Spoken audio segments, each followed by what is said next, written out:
Hello friends from Nu Skin. Thank you for joining me here at Nu Skin Live. I was looking forward to meeting all of you in person, but in life, things may not always go according to our plans, and we've got to pivot, adjust, and make the best of the cards that we're dealt with. Now you're here because you're high performers, and we're determined and we're goal-focused, but that can also make it harder to deal with unexpected changes. So I want to share a couple of stories from my professional and personal lives. In 2007, I was a young CEO at 36, and I was honored to be given a chance to build an airline from scratch. So I put together a detailed business plan, raised capital from international investors, applied for licenses and permits, and acquired my first plane. And it wasn't just another airline, but a new airline model that did not exist in the global aviation industry, which is a long-haul, low-cost airlines.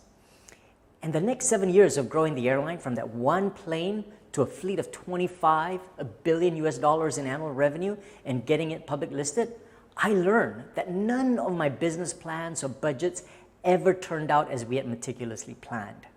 So we launched in November 2007 with our very first flight to the Gold Coast. But in just a few months, the 2008 global financial crisis hit. All the banks that we had signed agreement to provide us with financing facilities to acquire new aircraft, all pulled out. And I learned about legal clauses like force majeure or material adverse circumstance that allowed the banks to pull out even after signing the loan contracts.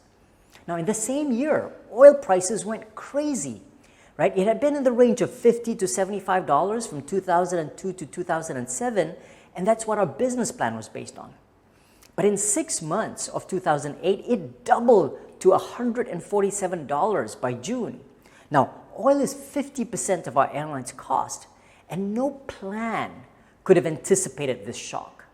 Now, on top of that, all the banks advise airlines to hedge their fuel as a way to mitigate the risk of oil price volatility, and that's what many airlines did, including us. Now, when we started to lock in the price of oil, it was about $100 a barrel, right? And we were relieved that when it peaked at $147 in June, 6 months later, it turned out it collapsed all the way to $32 a barrel, right? When we had locked in at a price of $100, that caused 50 airlines around the world to go bankrupt. And we narrowly avoided that fate because the bank who was the counterparty to our hedging contract, well, they went bankrupt first. What a narrow escape. And every single year after that, there was one shock after another.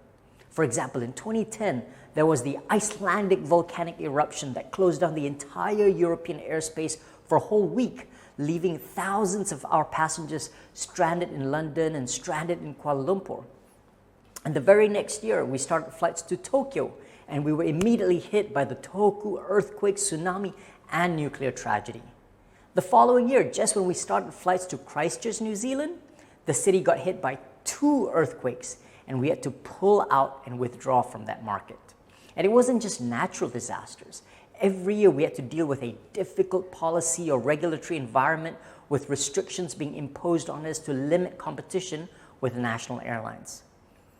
But nothing compared to 2014, when we had not 1, not 2, but 3 black swan events. Now, black swans are rare events, difficult to predict, and it has major consequences. In our case, we had the MH370, where a plane disappeared in March.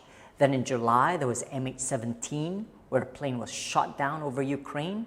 And finally, QZ8501 in December, when a plane was lost en route from Indonesia to Singapore. Now, although none of the planes were from my airline, it severely impacted demand for travel to Malaysia and caused a 30% reduction in revenue. The first year as a public listed company, and we were already hit with another crisis. Even in my personal life, nothing went according to plan. In May 2018, while I was cycling in Kuala Lumpur, a car came from behind at very high speeds and hit me hard, leaving me completely unconscious. I woke up in the intensive care unit of the hospital with fractures on my skull, bleeding in the brain, 3 of my 4 limbs were in a cast. And sometimes life knocks you down hard. And in this case, literally knocks you down hard and really painful. As I lay in that hospital bed, I was overwhelmed with emotion, fear, anxiety, depression. What was going to happen to me? Will I be able to lead a normal life again? What was going to happen to the new business that I had just started? How will I provide for my family? Right? All of us, when we go through these negative emotions, when we're faced by setbacks and failures, you realize there's no way I could find the answers to these big questions. When things become overwhelming, I needed to focus on the smallest things that I could do that were within my control and put aside the worries of the bigger questions. And so with the support of my family and hospital staff, I just focused on learning how to sit up from my bed and start to walk. So on the 7th day, I started to take my first steps in the ward, even when one of my legs was still fractured. But this gave me momentum. I celebrated these small wins, right? I keep focusing on what I can do rather than worry about the things that were then out of my control. So I deliberately stopped thinking about that driver that hit me, right? And told people who were asking me, what happened to him? Did I not want to know? But I was not angry. I didn't want to know, right? I wanted to use all my energy to heal and get stronger and not waste it on feeling angry at someone else, right? And so with momentum, I could start walking. I went on the treadmill on day 33 and slowly increasing the time from just 5 minutes a day to 10 to 15 to 30 minutes. By day 47, I could pick up the pace and I could start to run on the treadmill. Now the joy came 2 months after the accident when I could run outdoors, that feeling of liberation and elation.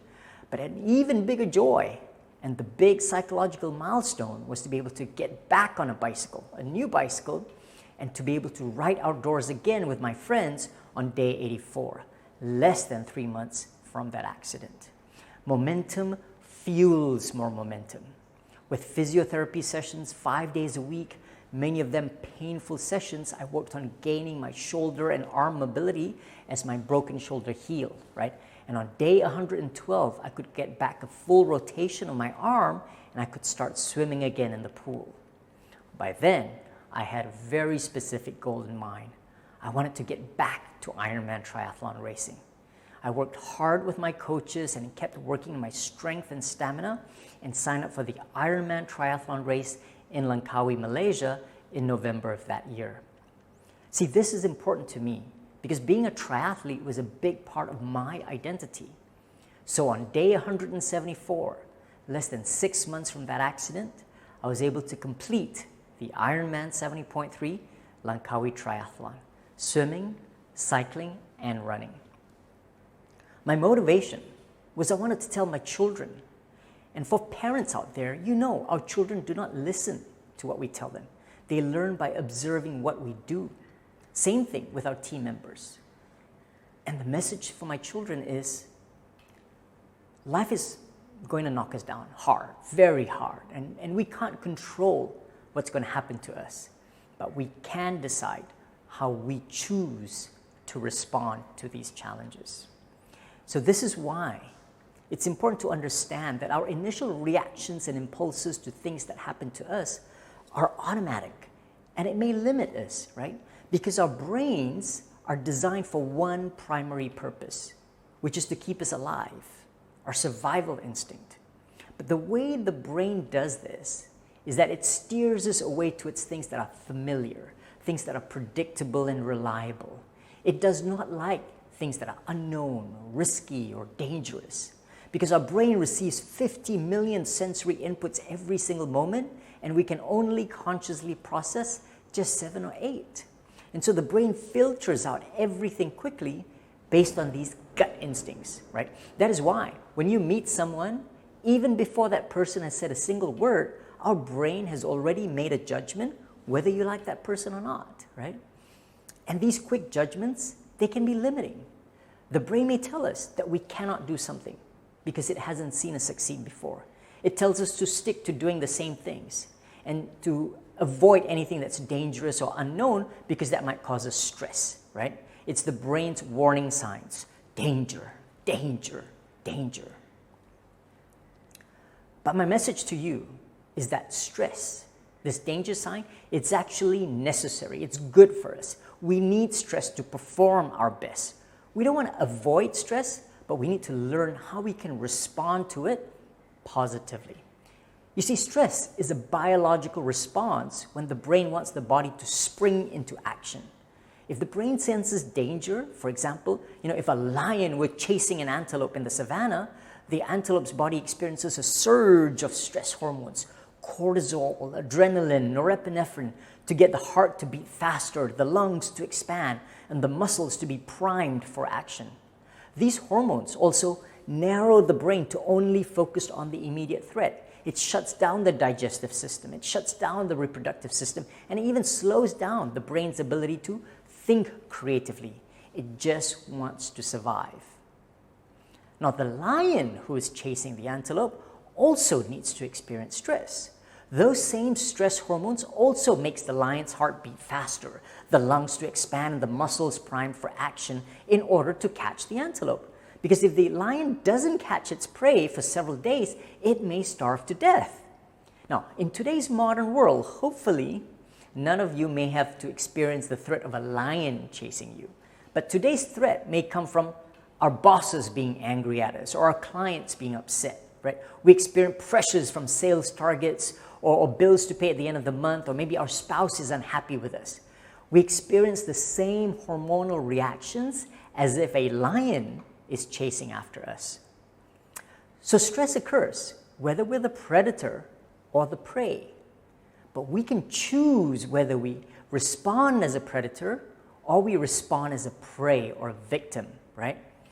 It's our choice. And this is why some people enjoy the thrill of a roller coaster ride or skydiving, while other people are deathly afraid of the same thing, right? Or even public speaking, right? People who skydive experience the same nervous energy, but they look at it not as something to avoid, but something that they channel into action. We choose how we look at stress.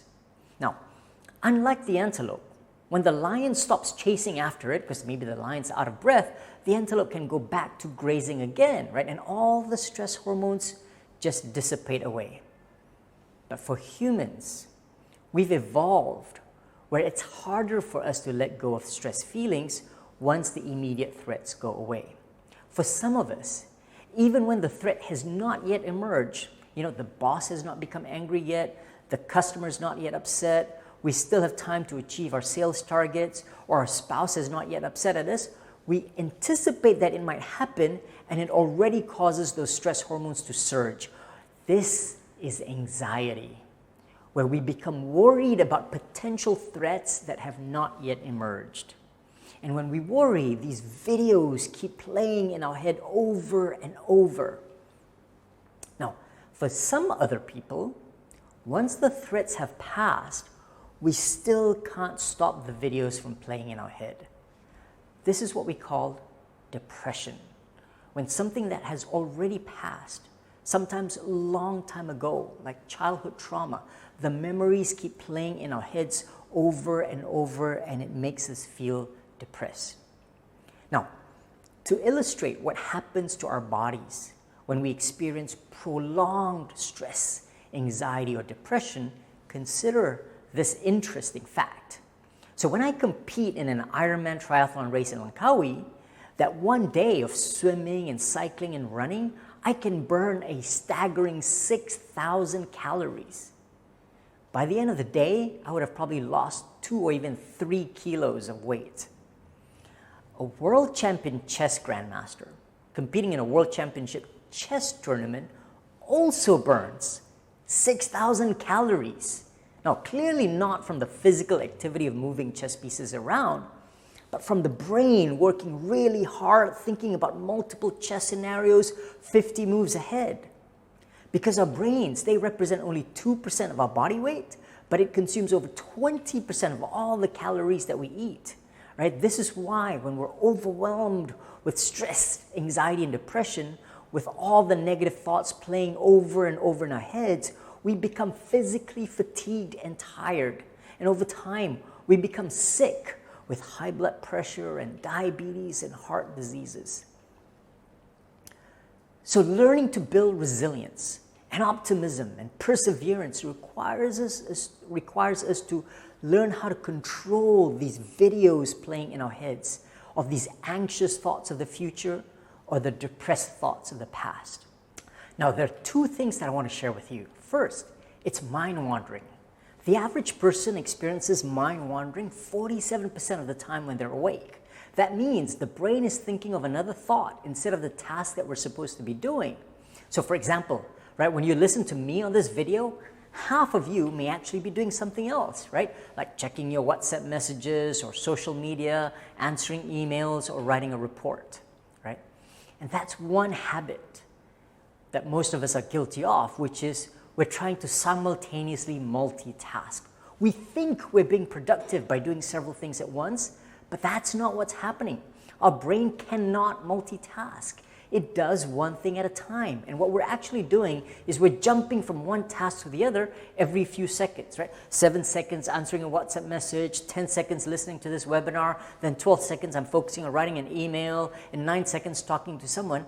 Each time we shift from one task to the other, it takes the brain more energy to make that switch, right? Because imagine driving a car where you keep accelerating and braking, and turning every few seconds. That wears down the energy very fast and it burns more petrol. Driving efficiently is when we drive at a constant speed in one direction and only making turns periodically. So to train our brain to focus, we need to learn how to do one thing at a time. Right? Try spending 25 minutes writing a report while shutting down all your notifications and putting away your phone.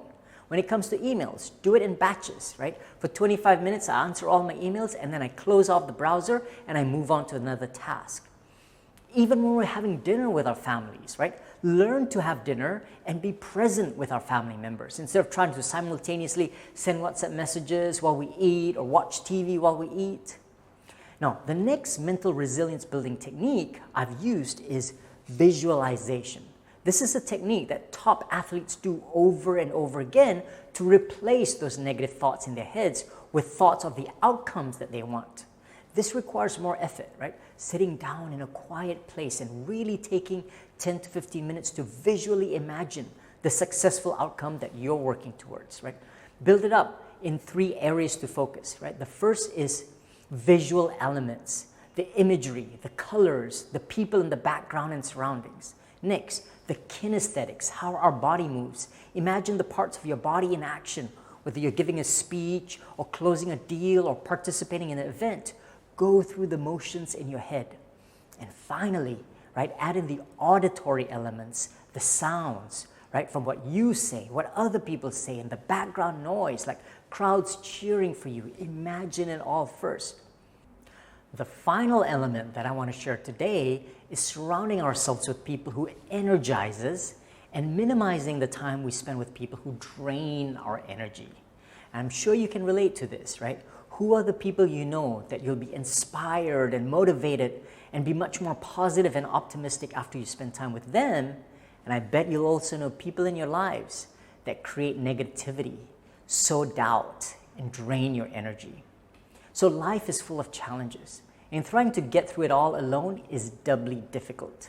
So remember, when I talked about how when we are stressed, a surge of hormones surge through our body, what is less known is that our body also sends another hormone, oxytocin. It's the love hormone or the cuddle hormone, right? That helps people connect and bond with one another.